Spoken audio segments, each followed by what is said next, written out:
Mes frères bien-aimés, peut-être ce matin vous êtes-vous rendus à la basilique Saint-Victor et avez-vous célébré avec beaucoup de solennité cette magnifique fête de la présentation autour de notre archevêque Monseigneur Pontier. J'espère que vous avez alors vécu un moment inoubliable avec toute la jeunesse de la ville. Eh bien nous ce soir, nous recommençons, mais ce n'est pas en différé, attention, nous vivons en direct cette belle fête. Nous la vivons liturgiquement et nous nous réjouissons alors que nous repartons 2000 ans en arrière et que nous voyons la Sainte Vierge, Saint Joseph, l'Enfant Jésus se diriger vers le temple de Jérusalem. Vous savez que tous les prédicateurs de l'histoire, je vous assure, tous ont dit que la Sainte Vierge, que Saint Joseph n'ont pas voulu passer au travers des mailles de cette loi de Moïse, d'aller présenter cet enfant et de le racheter en quelque sorte en tuant 2 animaux en sacrifice, en les offrant, de manière à racheter le premier-né. Et oui, c'était une loi qui permettait aussi à chaque personne de réaliser que la vie qui leur était donnée était une vie qui dépendait de Dieu. Et comme on ne pouvait pas sacrifier l'enfant, bien sûr, ce n'était pas la volonté de Dieu, on sacrifiait des animaux. Oui, on a dit, on a répété à satiété que la Sainte Vierge avait voulu traverser cette loi, ne pas en être dispensée. Je pense en effet que c'est la vérité, mais en même temps on peut dire aussi que le Saint-Esprit, qui est uni à Marie d'une manière unique, l'a poussé à aller jusqu'au temple, lui préparant une belle surprise. Oui, moi je crois que dans cette grotte de Bethléem où ils sont restés pendant plusieurs jours, ce jour-là, ils se sont dit c'est le moment, l'Esprit Saint nous appelle. Et ils sont partis, prévenus en quelque sorte mystiquement par la présence de la 3e personne de la Très Sainte Trinité en eux. Ils sont partis en direction du temple de Jérusalem. Et quelle ne fut pas leur surprise en arrivant de croiser ce beau vieillard que j'imagine volontiers avec une belle barbe blanche, vous savez, mais pourquoi pas? C'est signe de sagesse la barbe. Et tous les Hébreux en avaient une, ils continuent de la garder d'ailleurs. Et voilà que cet homme se jette sur Marie, ça c'est quand même inouï, et prend l'enfant dans ses bras et Marie volontiers le donne. C'est la rencontre des 2 testaments, c'est la rencontre de la première alliance, c'est ainsi qu'il faut l'appeler, non pas l'ancienne alliance, parce qu'elle demeure la première, et puis la seconde c'est la définitive. Alors là oui nous pouvons dire la nouvelle alliance.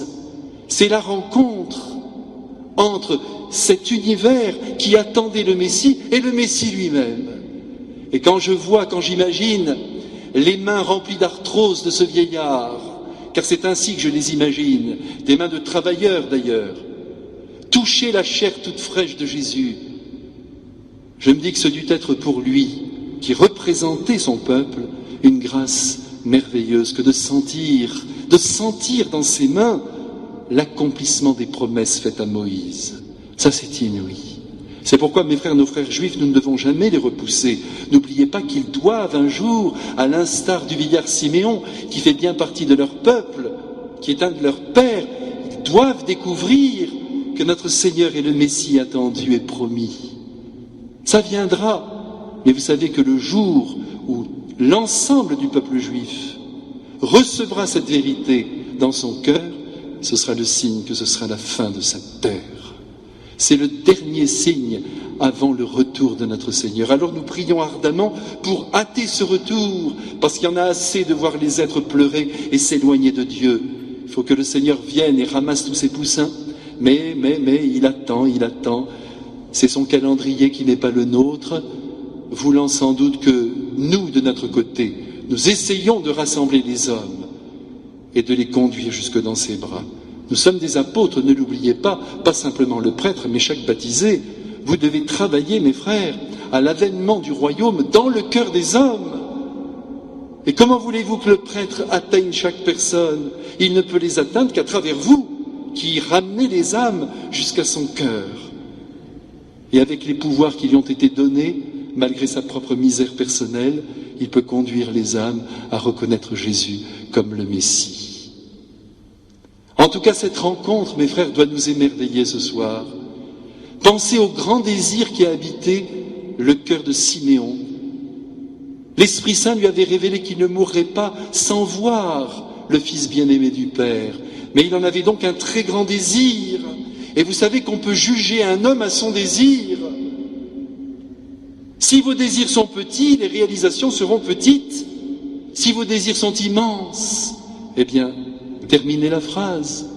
Votre vie prendra cette ampleur magnifique que l'on reconnaît dans la vie des saints qui ont toujours pensé grand. Même Michel-Ange l'a dit. Lui qui est quand même un saint de la pierre, si je puis dire, on lui doit beaucoup. Il l'a dit lui-même, qui pense grand, œuvre grand.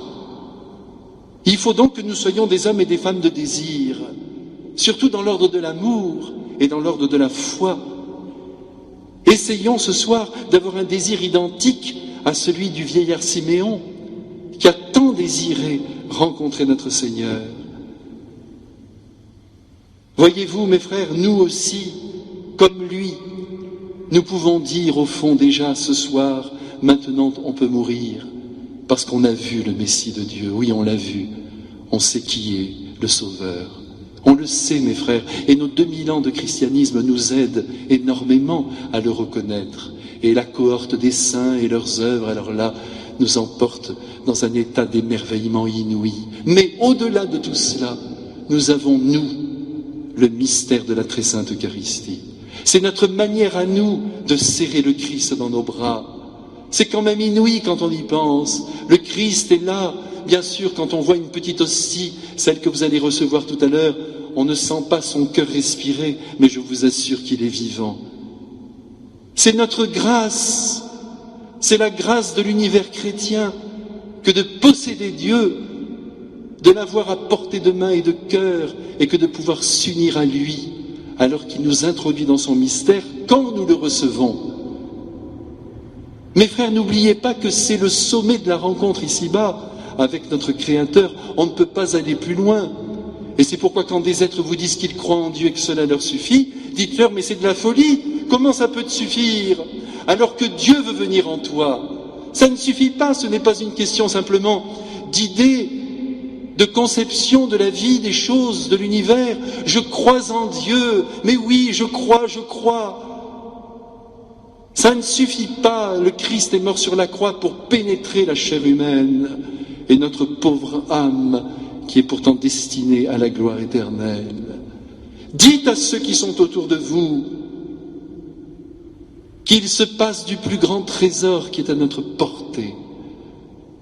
Toute évangélisation se termine par le don des sacrements et non pas par un acte de foi intérieure. Sinon, il suffirait d'être musulman, il croit au Dieu unique.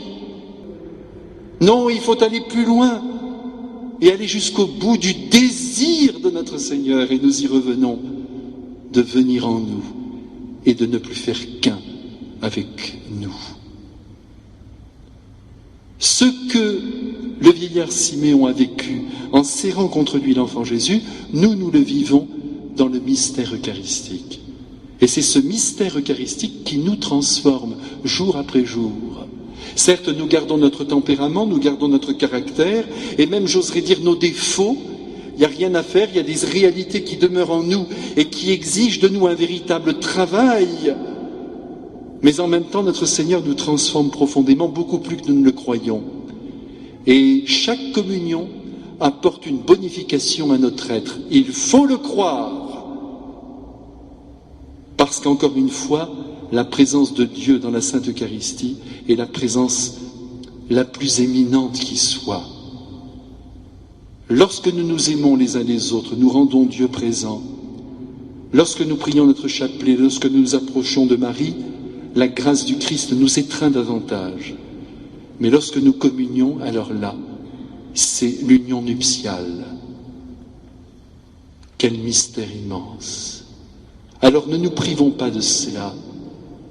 De même que Siméon ne s'est pas privé de prendre dans ses bras son propre sauveur. Et vous savez, je pense que cette rencontre ineffable qui eut lieu entre ce vieillard et ce nouveau-né, je pense qu'il est équivalent à ce que Jean-Baptiste a pu connaître lorsque la Sainte Vierge s'est rendue à En-Carême au jour de la visitation. Vous vous souvenez que l'embryon Jésus a sanctifié l'embryon Jean-Baptiste. Eh bien, je pense que ce jour de la présentation, en ce beau jour, Le vieillard Siméon a été sanctifié par l'humanité sainte de Jésus qu'il a serré contre lui. Et nous, je vous le disais il y a un instant, mais réalisons-le encore, nous sommes sanctifiés par la présence de la petite hostie qui descend dans nos entrailles et qui rejoint notre âme. Ne perdons rien de ce mystère d'amour, mes frères, celui que vit aujourd'hui Siméon, pour comprendre à quel point notre Seigneur veut nous étreindre. Et puis, après cette rencontre extraordinaire, il y a des mots qui sortent du cœur du vieillard. Et ces mots sont surprenants, mes frères. On s'attend à quelque chose de magnifique. Après cette effusion de joie, je peux mourir, j'ai vu le Sauveur. Non, il annonce que notre Seigneur va être rejeté et sera signe de division. Mais c'est inouï quand on y pense. On s'attendait à une nouvelle fulgurante. Il sera grand, il sera fils du Très-Haut. Il va révolutionner la terre. Il sera accueilli, loué. Non, rien de tout cela. Il sera contredit. C'est un mystère immense. Et cette contradiction que le Christ va rencontrer, elle va rejaillir jusque dans le cœur de Marie. C'est ce que prophétise le vieillard Siméon. Marie va pâtir des épreuves que son fils va ressentir et vivre. Vous vous rendez compte, mes frères, cette union entre le fils et la mère dans la joie, mais aussi dans la souffrance. Et Marie a dû ouvrir grand ses yeux et ses oreilles surtout, pour essayer de ne rien perdre de ce que Dieu lui disait pour la préparer au malheur. Il n'y a pas d'autre mot.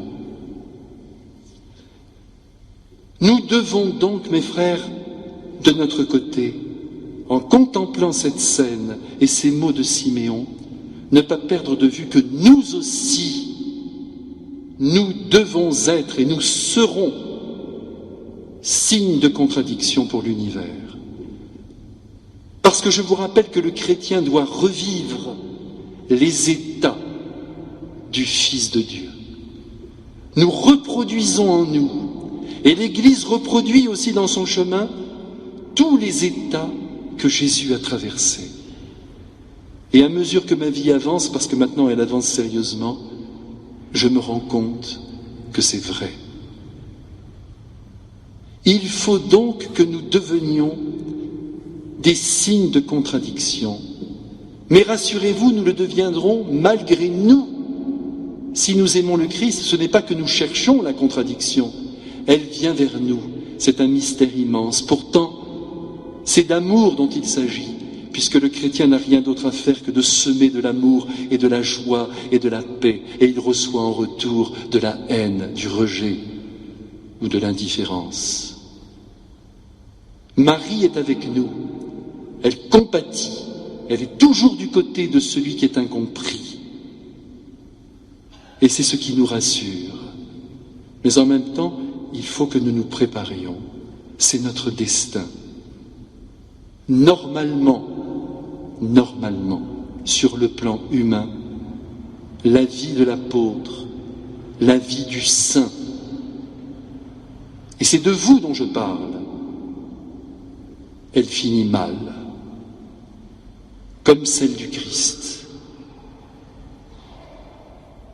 Mais il y a Marie qui nous aide, qui nous tient ici-bas. Et puis ensuite, après l'ultime purification, il y a la gloire qui nous attend. Ne perdons rien de cette fête, mes frères bien-aimés. Tout est dit de ce que nous devons vivre. Alors préparons-nous.